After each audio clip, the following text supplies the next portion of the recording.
What is up, guys? It's your boy Rick Gakis, and today we've got some brand spanking new Destiny 2 news, courtesy of the Bungie weekly update that has just gone live, revealing official information. And so, let's get started. Now, first things first, what's been going on this week for Destiny 2? Well, actually quite a lot. At the Tuesday weekly reset, there was the continuation of the Encore exotic mission. So, we actually have completely different week 2 secret chests and puzzles that are going to unlock more upgrades for your Choir of One. If you want to know how to do that, I've done a guide linked right up above. But on top of that, the Blessing of Blades event also went live, and this has absolutely broken the game, to be honest. Like, this is so crazy. So, in certain events, solo lost sectors, ritual activities, nightfalls, you're going to see the Blessing of Blades buff, and this will give heavy ammo swords infinitely regenerating ammo. And it turns out you can do a lot of silly things with infinite sword ammo. So people are going into the game and just farming the crap out of certain activities, especially when it comes to the fact that it's actually double Nightfall rewards this week.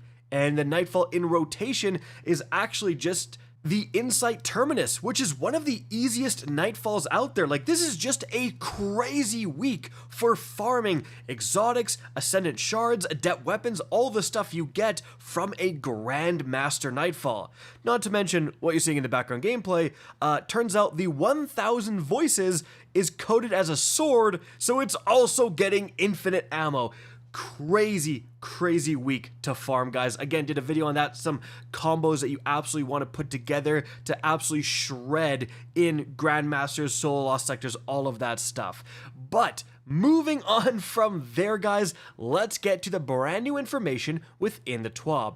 First of all, there's a special date for Destiny 2 around the corner. So Bungie says next Monday will be September 9th, 2024, which is actually the 10th anniversary of Destiny as a franchise. Destiny 1 released September 9th. So they say, while we could drop a 20,000 word TWID to opine about the last 10 years, per community manager, honestly, we're planning to keep our anniversary fun and light. We'll have a small in-game celebration for all of you next week, along with some beautiful art the team has made throughout the years. There will be some legendary armor freebies, a fun title to earn, some Bungie rewards, and more. Check back next Monday, 8 a.m. Pacific, for our blog coverage. Now, here's where it gets interesting. They say, at the same time next week, we're also planning to start our journey into Destiny 2 codename Frontiers.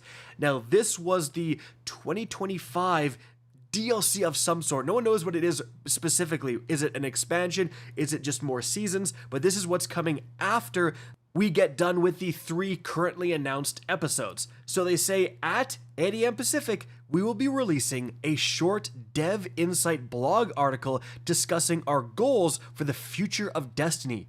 Destiny 2 game director Tyson Green and Destiny 2 narrative director Allison Lurs will be guiding the conversation. Where we have been, where we are now, and where do we want to go? Most importantly, how are we going to get there? We want to be clear about our commitment to ongoing communication with you. This marks the beginning of regular updates from our development team about what's next for Destiny 2, including details about its systems and future plans. While the updates may be a bit rough around the edges as they are early in the development process, we're excited about sharing our goals and progress with you. Now, this is extremely important because right now, let's be honest, Destiny 2 is not in a great place. The player population is pretty low, and negative sentiment around the game is extremely high ever since the layoffs were announced a few weeks ago. People are just saying, the game's dead. Give it up, bro, the game's dead.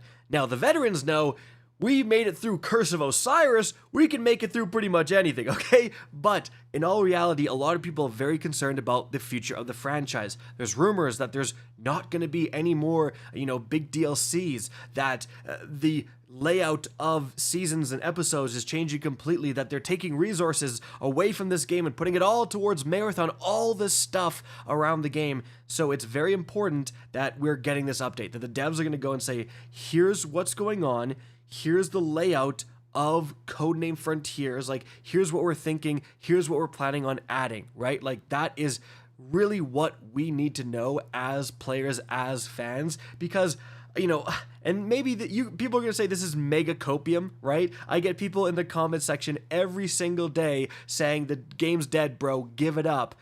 But the fact that people are so obsessed about this franchise that even when they're not playing, they click on Destiny 2 videos and take time out of their day just to make comments about Destiny 2.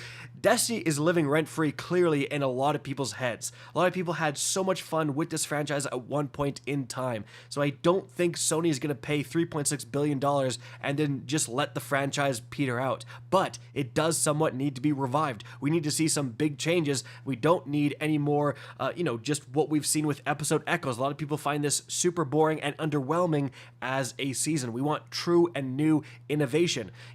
The Final Shape was good. That wasn't that long ago.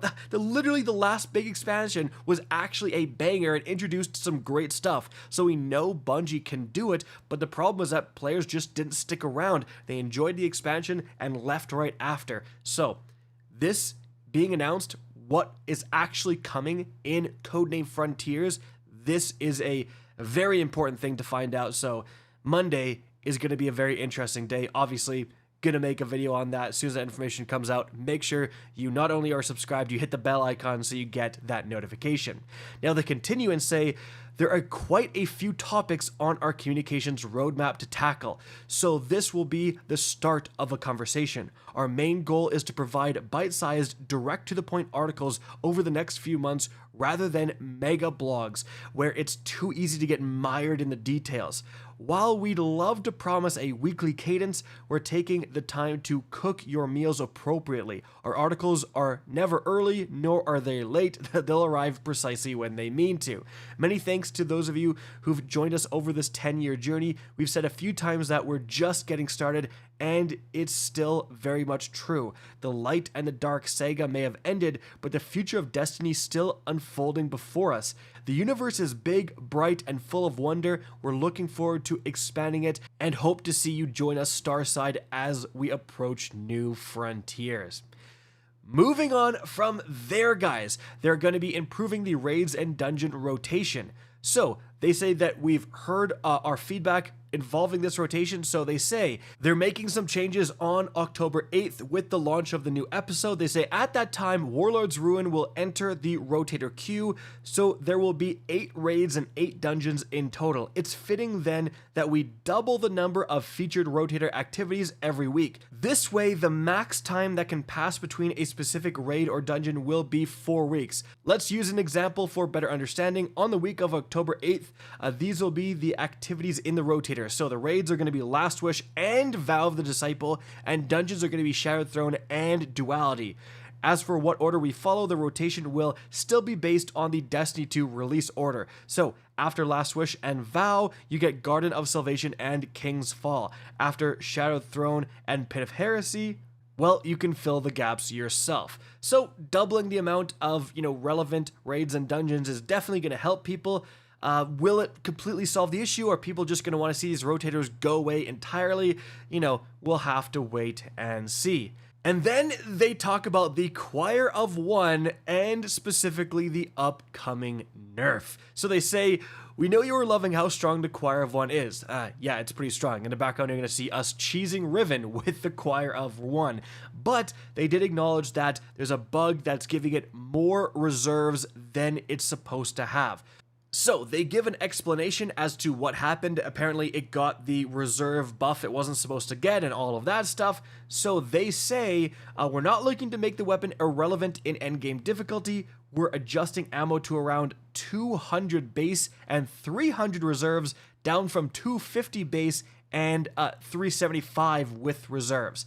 The damage that weapon puts out is pretty crazy, and the ammo was supposed to be a limiting factor. So if we were to keep the ammo where it is now, the damage would need to come down quite a bit to compensate. We balanced the weapon around the 200 to 250 ammo level and felt it was already strong. Then with triple reserves getting you around 300, that was a treat in that you could use the hipfire mode more freely. But 400 ammo or anywhere close is just a touch too unbalanced for our PvE sandbox. Now, interestingly, they say, as for the extra damage with Divinity, on closer inspection, it was discovered that the actual issue is the point blank variant of the projectile. The impact damage done if the projectile has not split before it hits the target is being affected by an extraneous damage scaler that deals approximately 250% more damage than it should be against combatants only. So we will be fixing that in episode Revenant. So they are going to nerf the damage somewhat. Now, interestingly, again, when you see this thing cheese Riven, which is a crazy amount of damage, the projectiles split. Like, we are not right in Riven's face. So, guys, people were, really upset about them announcing this nerf and stuff, but with all of these announced changes, what you saw there of it cheesing Riven, it should still be able to do that. So this will still be one of the craziest exotic weapons in the game for DPS, right? Like, so, my goodness. Now, moving on from there, they have an update on the name change situation where people's names were changed by accident. Everyone should have received a name change token. I know I did. I changed it back to the OG Rikakis. Then we have the Encore exotic mission. There are some issues still with this mission, and you can see them right there. And guys, that is going to be it for the video. I hope you enjoyed and found this informative. If you did, please remember to help me out by simply rating and especially sharing this video. If you guys want to see more Destiny 2 content similar to this, don't be afraid to slap that subscribe button. If you want to get in touch with me and keep up to date with the latest channel activity, the best way is to follow me on Twitter at Rikakis. That is linked in the description down below. Again, I hope you enjoyed the video, and as always, have a good day.